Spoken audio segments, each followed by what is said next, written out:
Welcome to Designing the Best You, a podcast hosted by board-certified holistic health practitioner, functional nutritionist, and autoimmune and trauma survivor, Vennessa McConkey. Vennessa focuses on holistic health, educating and empowering people to take charge of their own fatigue and pain during the in-between moments of life, while confidently owning their own health journey. It's so easy to feel like you're the only one struggling, and boy does Vennessa know. As a wife and mom of 3 young boys, whose body acted as if she had multiple autoimmune diseases because of the childhood trauma she'd endured, she knows exactly what it's like to lose yourself and life. She's here to share how she learned to cope with the many changes diseases brings and the things your doctor doesn't know or tell you. In her practice, Vennessa helps uncover the hidden stressors that are causing your body to be ill and correlates them to your life since birth. She believes in the test don't guess model, as so many health coaches and doctors just guess. Each week, we'll be focusing on the missing piece in the healing process from chronic conditions, typically hidden stressors, which includes past trauma. The mind-body connection is very real. We include conversations on metabolic and individualized nutrition, lifestyle, autoimmune disease, stress reduction, the power of the nervous system, and more. We bring on guests who share their stories of overcoming trauma, managing their chronic conditions naturally, as well as hearing Vennessa's story and tips from top practitioners and experts in the field of holistic health. Get ready to be blown away and start designing the best you.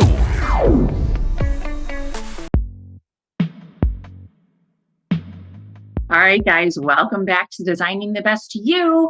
And this is an exciting episode.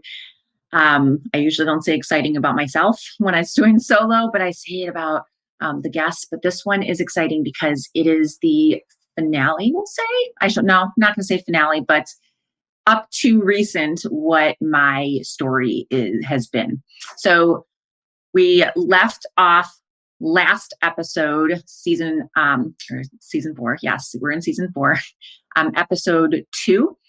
And then we had a guest, and now we're in episode 4. So, but if you haven't listened to episode 2 of this season and episode 1, please go back, because yes, you can jump in on this episode and listen, but it all starts from the beginning, right? Our stories start from the beginning. So anyways, this is going to be a little bit of a longer episode in terms of solo one for just me, not because I want to bore you guys, but it's jam packed, and I don't think I want to break it off into another episode for you guys to listen to. Yes, I love storytelling, and people have said I'm a very good storyteller, and I keep you on the edge and whatnot. But this one is going to be like, seriously, tune in if you are listening on the road. It's definitely a great one to listen on the way to work or from work. But there's a lot going on. It's a tearjerker, I will say that. But before we dive in, I just want to remind you guys to check out the links in the show notes. There's so much going on there. There's a website link, and it's got services and whatnot, and blog posts and about me and all those things on there. And check it out. It's still getting revamped from the last one here, so have some grace here. There's no perfection. And then there's also links to my Instagram and Facebook and YouTube channel. Please make sure you subscribe to that. Follow me on those accounts as well. I'm just breaking into TikTok, so you can search me on TikTok. It's not listed right now, but and then if Threads is still around when you guys are listening, we'll see. Anyways, and then if this episode or any of my other episodes resonate with you, please make sure that you, first of all, share it. You leave comments, reviews, and then share it with other people as well, because it's really huge for me in this journey and anyone else in their healing journey to be able to be open and to be honest and to be vulnerable. And I've learned over the past couple of years by doing that, first of all, I know I'm not alone, and then other people know they're not alone. And so I want to make sure that's something that we all continue to do, because we're in this together, right? So anyways, let's start diving in. All right, take a sip of my coffee here and let's go.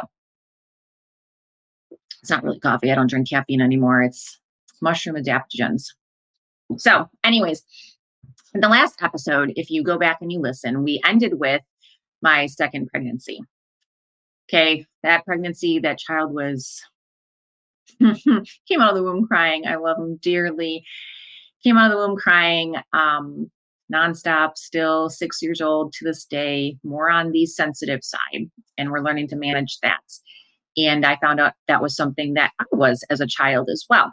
So, anyways, and I say that because there were so many things I had to do differently that I wasn't used to with the first happy, compliant, we'll say originally, baby, with the first child. And so I left off the last episode saying that had postpartum depression. If any of you women think that something isn't right as you're going through after you've given birth, please make sure someone checks you out. And if they are like, no, everything's okay, and you still have a gut feeling, you keep going until you get the answer that you want, that you feel comfortable with. And the reason I say it is because my OB, she's like, everything's fine. This is normal. Like, you're not having thoughts of suicide, right? I'm like, should I? No. And if you guys do, please seek help immediately. And I was like, no, I'm exhausted. I'm tired, like beyond. My mood swings are all over the place. This baby just is, I had to make his food, like legit. He took on me drinking breast milk for quite a while, but he always left, like we joke to this day because he still does 1 ounce. And I'm like, oh my gosh, I can't keep up. I can't save that stuff, right? I wish I could. Golden milk, right? Can't save it. So then we were like, okay, well, let's find a good formula. He didn't like any of the formulas. We even had stuff shipped in from Germany, like nothing. Like, oh my gosh, this is ridiculous. So I had to make his stuff. Like, this is literally getting grass-fed liver, grinding it up, blending it with a bunch of different like homemade broths and supplements. And guys, this was stressful because I couldn't make it ahead. It had to be done daily. I think I was able to do it like 1 day in advance, but it was just a nightmare. And then so I went to my naturopath and I was like, something is not right. Like, I don't know, like, is this my Addison's disease? Is this like, I don't know what's going on, but do I need to adjust my meds? Do I need to get other testing done? She's like, let's run some tests. And I don't know about you guys, but like, I'm tired of doctors saying, let's just run some tests. Yes, I believe in tests, don't guess. And I respect that she did that, but I'm like, can you tell me why? What might be going on? Maybe it's out of respect for me not freaking out or other people not freaking out and stuff. So I take it, whatever. But let's, as practitioners, please explain to our clients what's going on first, what we think. Anyways, I digress. So she runs tests and it comes back and she's like, so Vennessa, your thyroid is royally messed up. I'm like, what does that mean? Right? You know, I remember words that people say, you're like, what does that mean? What does that mean? So she's like, your antibodies, they're supposed to be at about 60. And I said, okay. She goes, yours are 400. I'm like, so that's really bad. And she goes, yes. What that means is, she goes, and this is unfortunate, when you have one autoimmune disease, you can easily keep rolling down the line and have more. I'm like, so I have another autoimmune disease? She goes, yes, because your thyroid has had issues. And she goes, I'm sorry, I didn't look at this before. And I'm like, of course, right? Maybe we could have fixed it ahead of time. She goes, now you have Hashimoto's. And I'm like, now what? Right? How many of you out there are like, now what? What do I do? What do I freaking do now? Another medication? And she's like, we're going to put you on Synthroid. I'm like, what is that? She goes, it's more natural. No, I don't know about you, but like, what is a more natural medication? Like, it's either medication or it's not, right? Like, it's either chemicals and whatever, all the stuff in there, synthetically made, or it's an herb, right?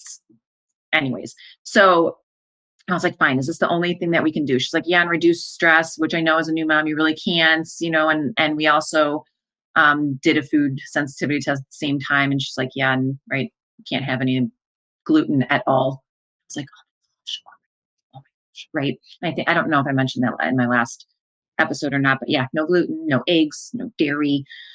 I was like, and she goes, and you have a weird combination where you can't have berries, like fruits and sugars together. I'm like, okay. She's like, yeah, no, so like no honey on things, like on fruits and everything. I'm like, oh my God. anyways, I can dive into that in another episode. I'm like, oh my gosh, like, do you want to pile more on me? So you have the stress of now my firstborn child is not talking. Okay. Now we know boys take a little bit longer, but he ended up having apraxia where his mind and his mouth don't make the connections. He was drooling a lot. I had to teach him sign language. So I now have a newborn. who's got all these issues. Well, by this time it's a few months down the road. I have postpartum depression, thyroid issues turning into Hashimoto's, and a child who is supposed to be talking. And now I have to communicate via sign. I have to learn sign language, and then he's got to. Okay. And I don't say this, I'm not super mom or anything like that, but it was stressful. And I've got a husband who's working for us out there hard. And I'm like, oh my gosh. And then that January after, so my second child was born in April of 2017. January 2018, I find out we're pregnant again. And I'm like, what in the world? Now we all know how this keeps happening, right? And I'm like, oh my God, I can't. Like, I remember just bursting into tears, and not tears of joy, but just like tears like, I love my son. He just turned 5. And I'm like, I love this kid. At the same time, I don't think I can handle another child, another stress on my body right now. What in the world? So I'm like, what do I do? What do I do? What do I do? I go way into depression. And now pregnancy was fine. I had no issues with it. Birth wasn't fine, everything. But at the end of the pregnancy, my naturopath's like, Vennessa, okay. She goes, I don't think you have a serious depression issue, but because of everything that's going on is led that way. So let's get you on the smallest dose you possibly can of antidepressants. I'm like, so I can be just numb? She goes, is that better than being crying all the time and whatnot? I'm like, oh. Fine, but what's our plan to get off? So I always encourage you guys, if you do need medications, right? Medications can be life-saving, absolutely. They're not the only solution in most situations, okay? But if you have something like that, it is okay to be on it. But I want you to make sure that you always have a plan to come off of them. How long am I going to be on it? What is my plan to come off of them? If it's something like an antidepressant, right? I'm going to be in therapy X amount of time. We're going to change this. We're going to get tested for, like I always say, test for minerals, because if your minerals are off balance, then you're going to be depressed. You're going to have lots of issues. There's going to be imbalances. Depression is most of the time, and I say like most being like in the 90% times, a imbalance in your body. Okay. In some way, shape, or form. And it could be multiple imbalances. It's never just, I have depression and it's genetic and that's it. Okay. So, and you guys can all argue with me on that. I always appreciate the arguments and things like that and the conversations around that. So please feel free to question it. And so anyways, I'm like, all right, fine. But as soon as this baby's born, she goes, we'll keep you on for like 2 to 3 months after. We'll evaluate and see how you feel. And then after that, yes, we'll get you off. And since you're on a small dose, you'll be on a small dose, then, it'll just be a very simple wean off. It's fine, whatever, right? So I wasn't thrilled about it, but I was determined to make sure that I was the best, I'm going to cry here, the best mom and wife that I could be at that time, dealing with what I had been dealing with. Now, I don't know if I said this in other episodes, but our families, us being in Arizona, we're all back in Illinois, in the Chicagoland area and in central Illinois. So we didn't have family around in Arizona. We had a lot of really supportive friends and church families and things like that. So that was a good thing for us. Absolutely. And so we had to do a lot of this ourselves. We couldn't like call grandma up and say, hey, can you come take the kids? We had to hire babysitters, and some of them were good and some of them weren't. But anyways, birth of the youngest came through, weaned off. And I'm like, all right, okay, I can do this, right? 3 kids. So the youngest was actually born 6 weeks early. So we had 3 under 3 for a few days, but it was still pretty hefty. So I'm getting the other one in speech therapy, dealing with the middle child, and the oh my goodness, our youngest one is the happiest thing ever. The kid doesn't stop smiling. Even when he's throwing tantrums, he makes silly faces at you. He's such a blessing to our family. And I say this I say this because you'll want to know this for when we're going later into the episode here.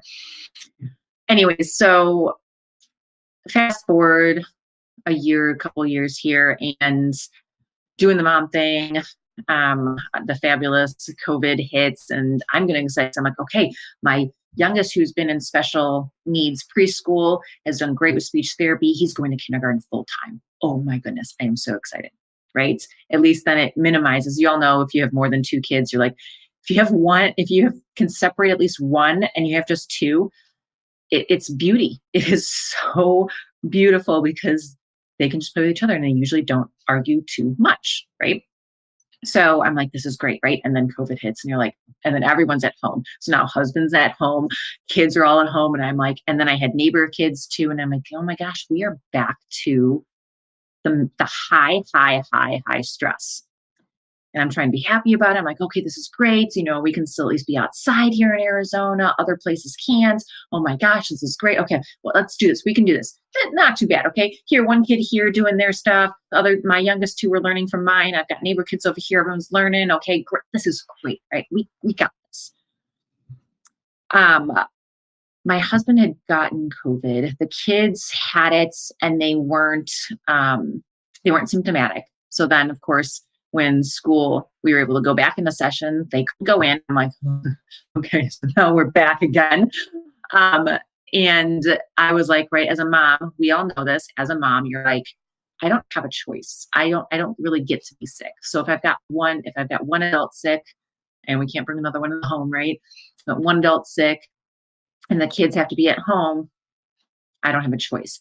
I never knew if I had it or not. I never went and got tested, but I felt like crap. And whether it was everything getting flared up from my Addison's and my Hashimoto's, and during that exact same time too, let me back up a little bit. Anyways, so husband was sick. He was secluded, still doing the kid things, still just navigating mom life and whatnot, exhausted beyond exhaustion.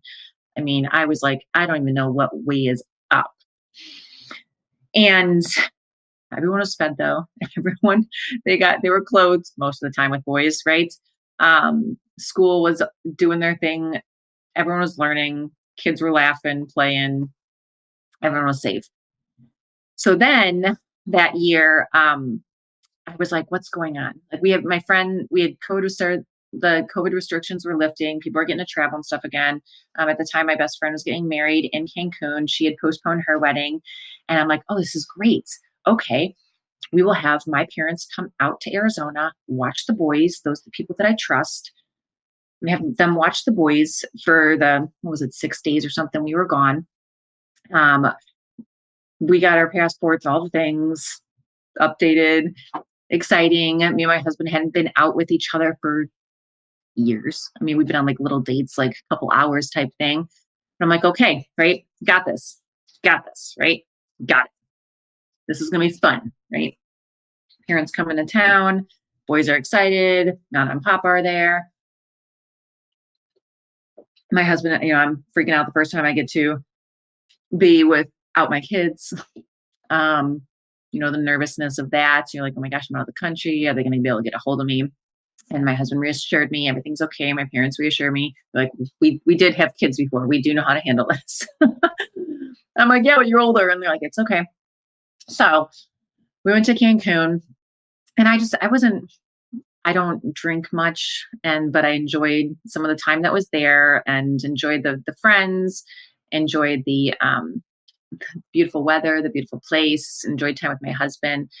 And I do have his permission to share this stuff. So just so you know. And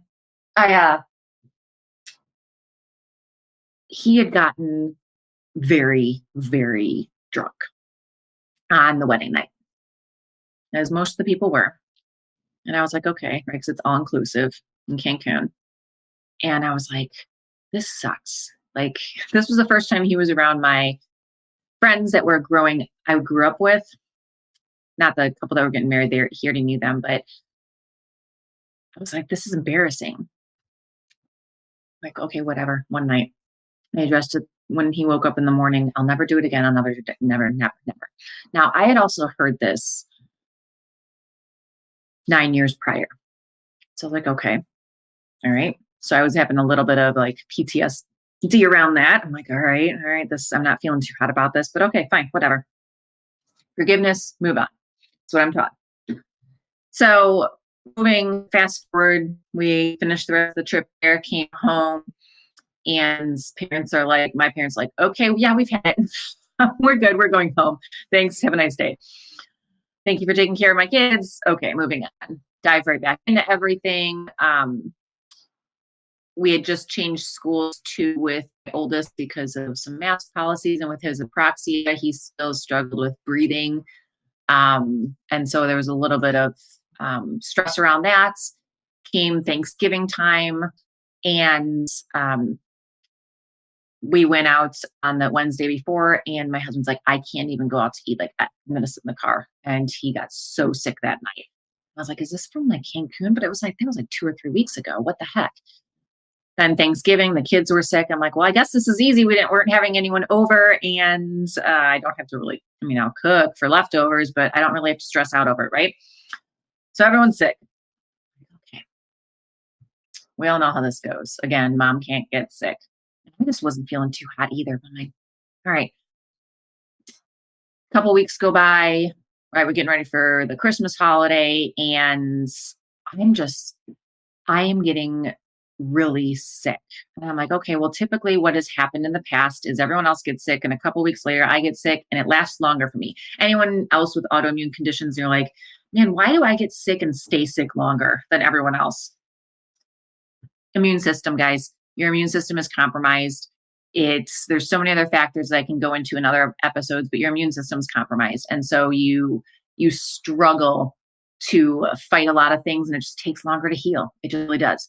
I was also going to physical therapy at the time. I was having troubles with my upper back and being so tense, and it went into my neck, and it was so tight. I could barely shift side to side without pain. That added to my lack of sleep and whatnot. My husband was giving me our room to sleep and try and just get anything, like any amount of sleep without any interruptions whatsoever. He was helping take care of the kids in the middle of the night. It was just a nightmare. And then it was like a week before Christmas, I all of a sudden broke out in hives, welts. We don't even know to this day what they were. From my chest, wrapping around all the way to my back, just covered my stomach, my upper thighs. I was like, what in the world is going on here? So I go to my naturopath, and she's like, let's do a Myers cocktail IV. Now, some of you might know what that is. You can look it up if you want, but it's really a high dose vitamin C, like injection. You're sitting there with the IV in you for a couple hours at a time. So imagine I've got baby carrier I got a little one that I can take with, and he was on a baby carrier by then. I was like, but littlest one came with me most of the time because he'd be napping or something like that. I'd be reading. I got that going on. My husband's trying to manage the kids at home while he's working. And these IVs, I had probably 10 of them done. And this was a couple times, 2 or 3 times a week, and nothing was changing. And my naturopath finally was like, Vennessa, I don't say this. I've said this a couple times in all the years I've been practicing. She goes, just go get frickin' spray Benadryl to just at least relieve the itching so you can sleep, so you can wear clothes, right? Because I got to wear clothes in public, right? And feel somewhat comfortable. I'm like, fine. You don't have the answer. She goes, I don't, you can go to a dermatologist. I've got one just a couple doors down from me. So I went there too. Oh yeah, by the way, you have vitiligo on your back on top of it. So you got vitiligo up on top here. That is probably the result of your Addison's disease, which is like hyperpigmentation. Michael Jackson actually had it. And we have no idea what the whole like welt thing is. So now I have no answers to what in the world is going on. My body is literally like imploding from the inside out. It's like, hello, something's going on here. Yes, it's my body. Oh, I think it talks. So anyways, I'm like, what in the world? So whatever. I finally got some rest. The welts, hives, whatever they were, just started going away. And finally, was it like a day or two before Christmas? My husband's like, hey, you know, you just have not been feeling so good. I'm going to stay home for the day and make sure you get rest. The kids are at the YMCA preschool. The oldest one's at school. Like, I'm going to make sure, because if anyone knows me, I like to go, go, go, go, go. People are like, rest, Vennessa. And what do? I just do more things. And by the way, that is a trauma response that we'll talk about too later. And so I was like, okay, fine. So we sat, I fell asleep watching a couple movies with him. And he's like, okay, I'm going to go pick up the kids. And then I've got he was doing some part-time jobs on the side. He's like, I got a part-time job on the side tonight. And but I'll make sure the kids are all set and you're good before I leave. Great, right? All sounds fine and dandy, right? Coffee, little sip there. I still call it my coffee. So I was like, let me write him a sweet little note, because he took time out of his day today to be with me. And if anyone knows our story, that was during that time rare. So I was really appreciative of it. So I wrote a note. I went to go stick it in his book bag that he usually takes to those side jobs. And I slip it in and I'm like, what is that? I found drugs. I was like, oh my gosh, what do I wasn't snooping. I was putting it in his book bag that he always uses, a note. I saw it. Now I have to address it. This is serious. And I'm like, hold on, right? All the questions. And now pick up for kids only takes about 10 minutes, 10, 15 minutes, like round trip. And so I'm like, I literally have just a few minutes to gather my whole self together and address this without having a freak out in front of the kids. Oh my gosh, what am I going to do? So I'm 100 questions in my head. When did this start happening? Why? What's going on? How long? Like all these things. What is all of this? Like, I mean, I found bags. Like I knew some of it was marijuana, but I'm like, and it was legal, but I'm like, still, like, why is this in our home? Why? Right? And in a book bag where a kid can open it up. So I'm freaking out, right? So I decided to call him, and I call him and I say, hey, this is what I found. And I can feel like the just dread, like just come over him in his voice. And he's like, I'm sorry. Let's sit down and let's put the kids in front of the TV when they get home and let's talk. So we get off the phone and I just burst into tears. I'm like, I have no idea. So I start like writing down my questions that I want answered immediately and just trying to gather myself. He walks in the door. We do what we said. We have the talk, whatever. Anyways. So fast forward a little bit and I say, hey, you know what? Or before I fast forward, I say, I'm going to be asking a lot of questions. And he's like, well, he goes, it's legal. I said, so is alcohol. I said, but when you overdo it and you're using it in the wrong manner and using it to mask something, then I'm sorry, I don't care if it's legal or not. The people who made it legal are not living in my home and dealing with what I'm dealing with. So I'm then hyper vigilant, like on the lookout for everything.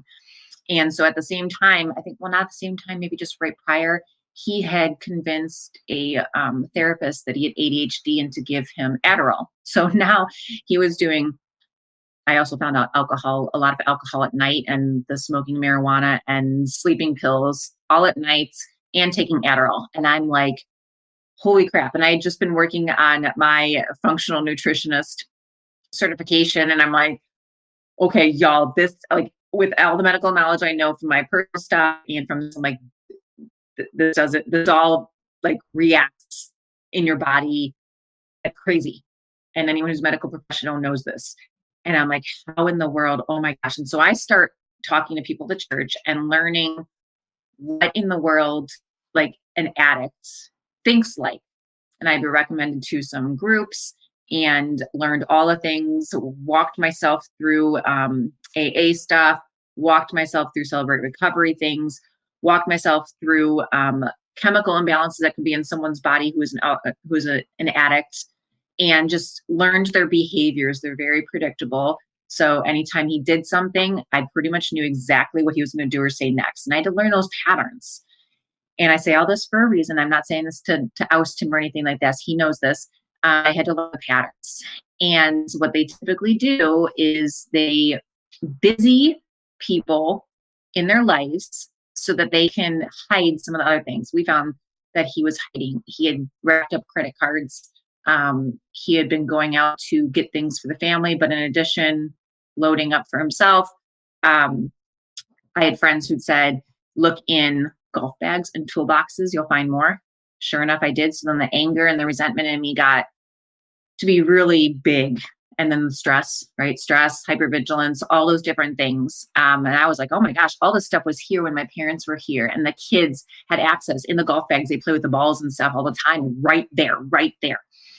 So he had also said he was going on a work trip for a sales company to Vegas at the end of January 2022, I think it was. And I was like, 2022? Anyways, it was January and a couple of years ago. And I was like, okay, so I'm talking to therapists, I'm in counseling and whatnot. And I said, I don't know what to do. And I talked to his family and my family, and everyone said, let's take an extended vacation. You and the boys, an extended vacation to visit both families. And we did. So when he left for his work trip, we had got all packed up. I packed up everything we possibly could to get in bags on an airplane, arranged for other things to be shipped, and sent him a video saying, here's the situation. And we are going to be with my parents and your parents, and we're all safe. And we just want you to get help. And that was a really hard time for me and the boys, because try telling 3 little boys that you're going on vacation, but you don't know if you're coming back, and you don't know when you're going to see daddy again because of his stuff. And so that put a lot of stress on me. And so when I met my mom at the airport, she just looked at me and she goes, I have never seen you this thin before. And I'm like, what are you talking about? Right. So I'd also been over exercising to hopefully relieve the stress. But with autoimmune conditions, guys, when you over exercise, you actually exacerbate the symptoms and make things worse. You inflame your body even more. She goes, are you eating? I'm like, oh my gosh, yes, I am eating. And I was just I would eat throughout the day, just grab the things I was supposed to. It wasn't anything I wasn't supposed to. And so I was like, yeah, I'm eating. And she's like, you're really thin. You can see, you could. Now I look back at pictures and stuff like that. You could see the ribs, my chest. You could see my facial bones were very, very prominent and whatnot. And it's funny because we go back when I was talking about prednisone and how I was puffy, and it was exact opposite. But anyways, so fast forward, my husband, first of all, in all of it, came to know Christ in it, became clean, and he's been clean for over a year and a half now. So praise God for that. And he, I had actually, in the middle of all that, filed for divorce, kind of get his butt moving there and whatnot, because my parents had said to. And me and my 3 boys were living with my parents. Right, we all want to go home when we have issues. And I was also, let's go back a little bit. When we went to Cancun, I just started my practitioner degree. So I was like, oh yeah, plane time, beach time, let's learn all I can, right? And so I was still learning all that stuff. I had to extend it, and we've got now 3 adults, right? My parents and me and 3 boys. So we have 6 people in a house. Not the house wasn't big enough at all. But it was different. So you already have 2 parents who parented 2 girls, and then you've got me as a parent, and everyone's trying to parent these boys. Everyone's trying to live together, a little stressful. I was grateful for that. And my counselors had said, hey, you know what, as you start to calm down with the stress and stuff, it'll take about 4 to 5 months for you to get back to where you are cognitive. You can make decisions on your own for the most part. I relied a lot on the community, a lot on family, the faith family as well, to guide me through this. And I'm very grateful that I reached out. So if you ever need help with something, reach out to communities. Don't isolate yourself as much as you want to, and as much as you want to do it yourself. You can't, especially in these type of situations. So anyways, and what made it better too is my mom was a naturopath and my dad had Addison's disease, and I found out he had Hashimoto's as well, and he had myasthenia gravis, which is an eye autoimmune. So I at least had the support medically there. I had the support family-wise. We went and visited his family quite a few times. They came up by us just to make sure that the boys had what they needed. I had what they needed. My husband got help. He enrolled in AA. He had a sponsor. He went through Christian counseling, all those things. So fast forward, he sells our house in Arizona, which we needed. And we put the house up for sale, got things shipped out here. He came to live out here. We had people doing virtual selling of our home, managing that. We had some issues with that. It was on the market. It got put under contract and then canceled. Now that's happened 3 times. So fast forward to August last year, 2022. And right, we all know, I have talked about this before. If anyone's been listening to me on a daily basis here on my social media accounts, having children at the end of summer, being at home is tough, right? So my parents had gone, they have their own businesses. They were like, Vennessa, you're on your own. You should be finding a job by now. And I'm like, I have my own business. Why do I need to find a job? Like nothing. You have to support yourself. You never know what's going to happen with your husband. And if you guys probably shouldn't stay married. He's not really the best for you anyways. Like, great. After all these years of being married, you're just now like voicing that to me. Awesome. Right. And so I had this conflict in my head of, it's my husband. I married him. I have 3 boys with him. I revoked the divorce papers. And I was like, we're reconciling. He is not living with us. So he was living somewhere else locally in Illinois. And we visited him and he visited us on a regular basis. But we still had our space so we can all heal. And then school came for the kids in August. And I all of a sudden just like got sick.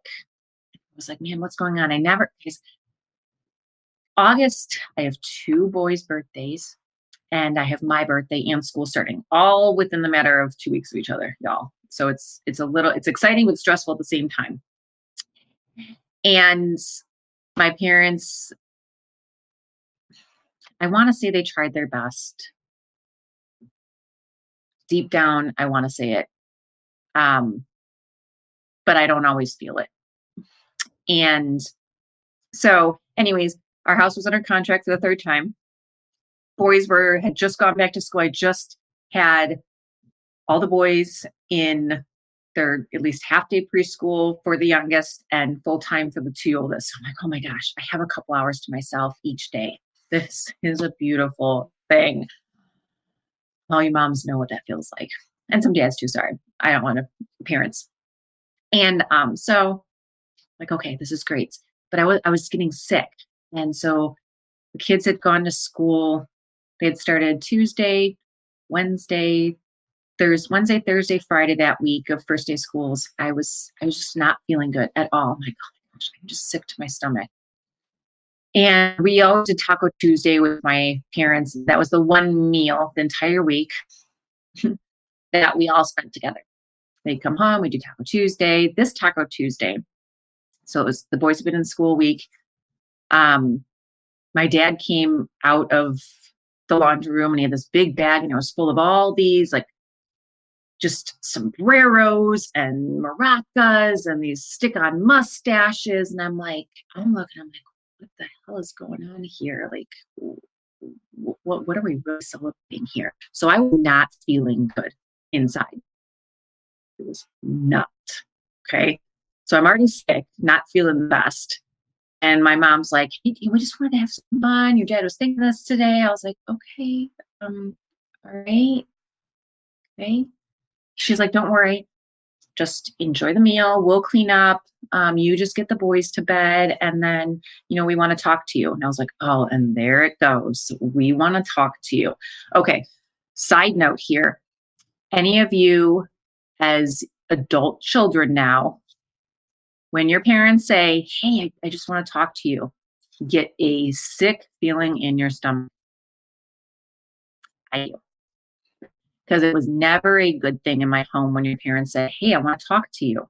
You're like, something I did was wrong.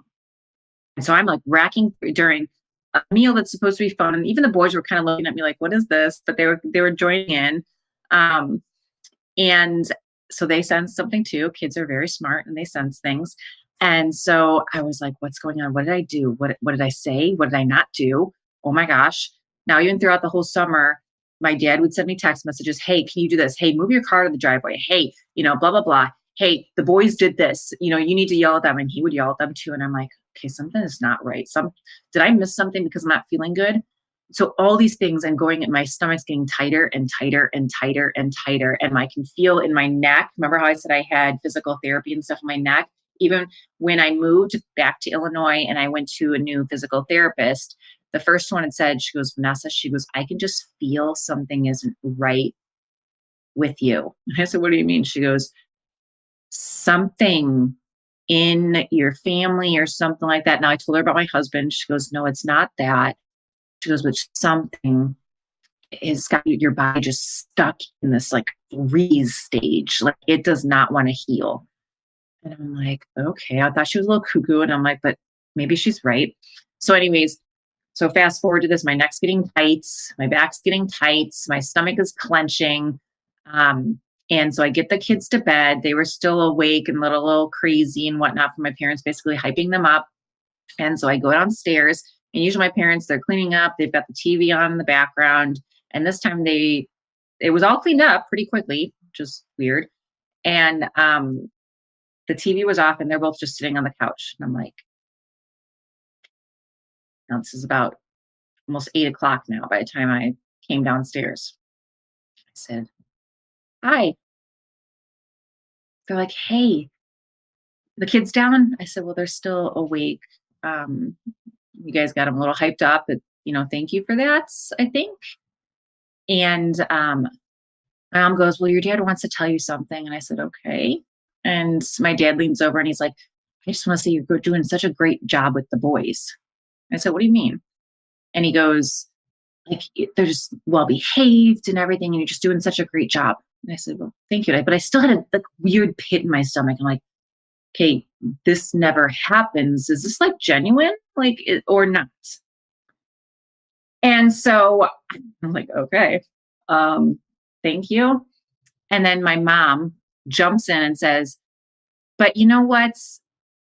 It's time for you to leave. I said, wait, what? And so now, like the sickness that I had in my body goes into straight like survival mode. Like, what is going on? What do you mean leave? She goes, well, yeah, you and the boys need to be out in 2 weeks. And I said, wait, what? The boys just got into school. And by the way, too, 24 hours prior, our house that was under contract that was the second time, canceled 48 hours before we were supposed to close. So we were under a lot of stress, okay, a lot. So we were financially in a big pit too, like 6 figures. And I'm like, what do you think I'm going to do? She goes, well, you have a husband. Isn't he supposed to take care of you? And so then there's this massive fight that went on with my family, with me and my parents. And I'm like, why? Why do we have to leave? They never gave me a reason why, guys. They just said, get out. The only thing I can think of to this day is it was too much. They didn't set a plan with me. I don't know. As a parent, you should always be welcoming your kids in your home. Yeah, you should always be doing that. I don't care what age they are. My parents never did that. They even had a contract with my sister when she moved back when my first niece was born, when she had to get out. It was sick. So I'm like, oh my gosh. So I call my mentor at church. I text my counselor. I called my husband and I said, this is what's going on. And just went into freak out survival mode. I'm like, what's going on? Like everything. So at that point too, guys, for that next like week, my parents just passed me in the hallway, didn't say anything, avoided me. No more Taco Tuesday, by the way, stopped. And during that time, those last 2 weeks too, my digestion stopped. I was completely constipated. So I was not pooping during that time. I was like, what the heck? I just did everything I could to make sure that I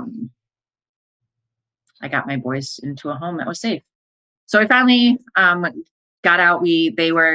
Thank God they were on vacation one weekend. And that same weekend, we were able to get into a home with church. They helped us out, a single mom's home. And we got in, and the boys, we were good. It was a safe place, so no one knew. I left my parents a note saying, hey, here's our P.O. box. It wasn't a thanks for nothing, but it was like, here, if you want us, this is where we're at type thing. To this day, they have not reached out. I did everything I could in the counseling, everything I can. I'm saying this, and this is a health podcast. Yeah. You want to know why? Because in all of the counseling I've done, we have uncovered that my family was toxic and I had emotional, physical, and verbal abuse and neglect in childhood. And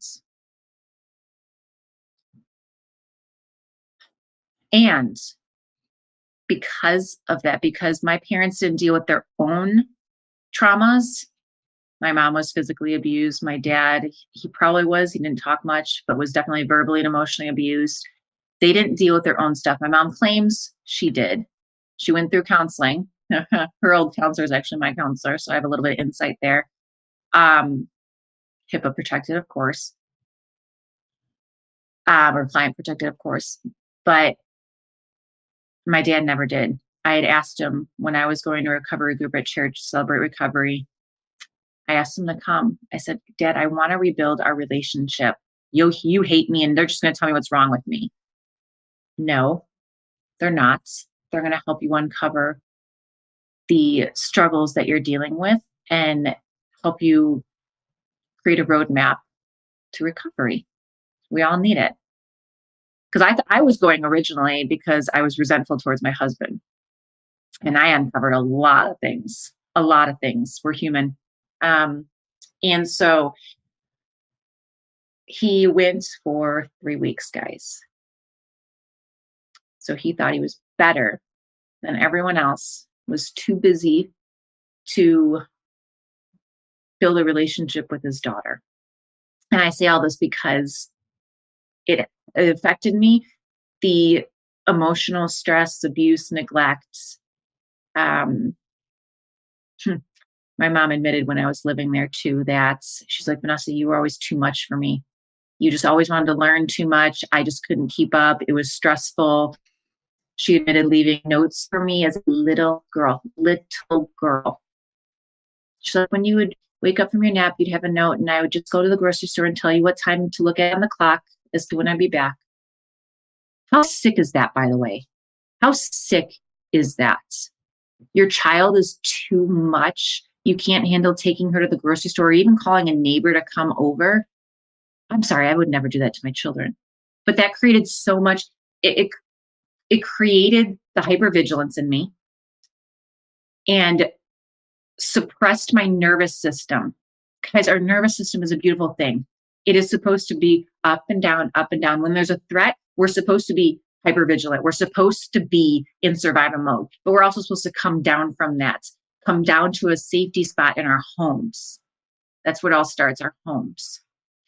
I was always in survival mode. So because I was always in survival mode, my body, and this happens with all of you guys with autoimmune conditions, you all have a trauma link, whether it was a one-time event or a complex, which means multiple times over and over and over and over and over and over and over for years. The nervous system is linked to every other system in your body, guys. There is not just one system that is isolated from another. There's not an endocrine system that's isolated with your thyroid and your adrenals. There's not your reproductive system that's isolated from it all. There's not your brain is not isolated from it all. Your nervous system, it all works together. And because my nervous system, which is where it all starts, that is your form of safety when you're a child. That is your form of connection, of attachment as a child, because that was totally destroyed in me. I didn't know all the way into adulthood. I'm just learning it now. I'm real with you. And this is why I can work with clients and stuff now on it, because I've walked the path. Because my nervous system was so destroyed, it created so many imbalances in my body. And by the way, here's the really cool thing. I share this in a couple other podcasts too that I was a guest on.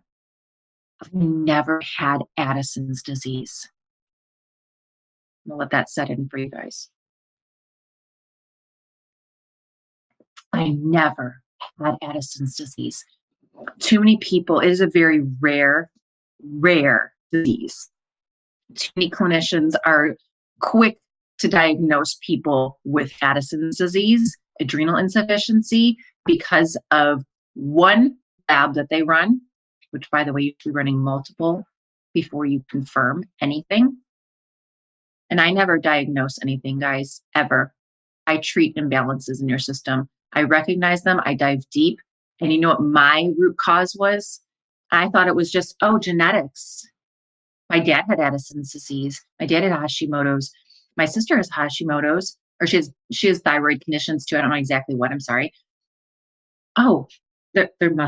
It's genetic, right? And that's what a lot of us think. But in reality, and I believe to this day that my dad doesn't have Addison's. My grandma doesn't have it, or didn't have it. She's passed now. It's an HPA axis dysfunction. Hypothalamus, pituitary, adrenal axis dysfunction, which your adrenals, by the way, are connected to your thyroid. I have a blog post on that, by the way. So if your adrenals, people always tell me, they're like, oh yeah, like, right, I said in the first episode, your adrenals aren't producing enough cortisol anymore. We have to give you a medication. And so in my practitioner training, and what we do is we make sure we're running tests on ourselves and we're treating ourselves first. We're finding the imbalances in ourselves first before we ever do that on anyone else. All the clinical trials and stuff that I went through, but checking myself first. I was like, I remember how I said in the first episode, I was like, I have a gut feeling I don't have this. Like, I pulled myself off medication a few times, ended up in the hospital. I'm like, I don't have this. I talked to my naturopath who was back in Arizona, and I said, I don't think I have this. Can we wean me off the hydrocortisone? She goes, do you have enough just in case? And I said, yeah. And here's a big thing here. She said, I want to tell you something. She goes, remember back when you moved to Arizona and you had your mom talk to me about your condition? I said, yeah, because she had all the information. She goes, I'm sorry I wasn't honest with you before. She goes, your mom made sure very firmly that I treated you for Addison's disease. I said, well, didn't you believe I had it? She goes, the way she confronted me, and with the attitude, the demeanor, and looking at your life throughout these years and looking at the tests we ran, she goes, I deep down knew you didn't have Addison's disease. You had a significant amount of stress going on in your life. And so I had a little anger towards her a little bit, but at the same time, that anger then switched to my mom. Because instead of her solving her own crap, she pushed me away and pushed a condition on me that wasn't true. Now, maybe she didn't know how to do the root cause analysis. I've been trained in that from engineering, and I'm very grateful, and because that has helped me and many other clients over the years. Okay. So maybe she didn't. So I want to give that grace to her. But at the same time, your child, don't you freaking do everything for your child. You dive deep. Instead, she passed me off. Like a lot of doctors do, is they just pass you off, give you a medication, give you a diagnosis, pass you off. Y'all, as of today, in this recording, the beginning of August in 2023, I am a year and a half free of hydrocortisone. I don't have Addison's disease. I never did. It was that HPA axis dysfunction, the stress from what was going on in my mind, from having to figure things out, being parentified as a child. I had to be a parent at a young age. I had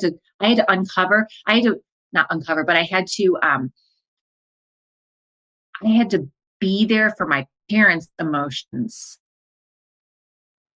How sick is that as a child? I didn't know how to play as a child. I had to know that when dad came home, okay, I don't know what kind of mood he was going to be in, but whatever I had to do, I had to make sure I didn't disrupt it. And that puts a lot on a child. A lot. They already have enough they're going through with big emotions, all the things changing, being in school. School was a safe place for me because I knew no one would hurt me. No one would force me to do something that I didn't want. No one would ask me to take care of their emotions. Now, of course, as a child, that's not what I was. I didn't have that in my brain, but now looking back, I'm like, oh my gosh. So I never had it. And then I was like, well, do I have thyroid conditions too? Okay, I do. You cannot completely get rid of hypothyroidism and Hashimoto's, guys. You can't. I want to, but I had to come to the realization that I couldn't. But in fixing your adrenals that sit on top of your kidneys, you end up, because your adrenals and your thyroid talk. And because your adrenals and your thyroid talk, your adrenals give your thyroid the communication that it needs to produce energy, uses mitochondria, all these things. And I will go into further episodes in a detail okay. But the basics here. My adrenals were fighting. They were like, come on. We need to keep going. We need to keep going. We need to release. You need to, fix the stress that's going on in your system. You need to keep fixing it. Come on, keep going. You got to survive. And because of that, they were what people say are exhausted, producing too much cortisol, too much. Funny, because everyone told me I didn't have enough cortisol. And then it flipped and it was like, okay, now you're tanked. You're first producing so much that you're in survival mode all the time. And then you were in survival mode for so long that they tanked. And then they were using the thyroid to give you energy. And then the thyroid tanked and got to a breaking point. But you know what? I'm not upset about my breaking point. Because in all of this, I thought it was my husband that was the problem, when deep down it was my childhood and how my caregivers treated me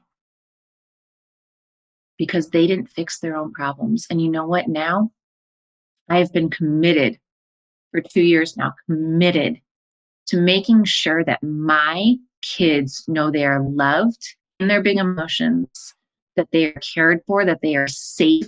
I've always protected them in every single moment that I've just shared with you over the last 3 episodes. I've always protected them. And I continually will. And to this day, we don't talk to my parents. We've initiated a no contact because we don't need that type of toxicity in our lives. And family is who you create them to be. Family is the people who are supportive of you. Family are the friends and the caregivers in the community that reach out and say, how can I help? We love you. You are worthy. And that's what I want to I want to leave you guys with today. Don't force yourself to be in familial situations that you don't feel safe, whether it's with your spouse, whether it is with your parents, whether it's with siblings, whether it's with in-laws. You don't have to, just because they birthed you, just because you're blood.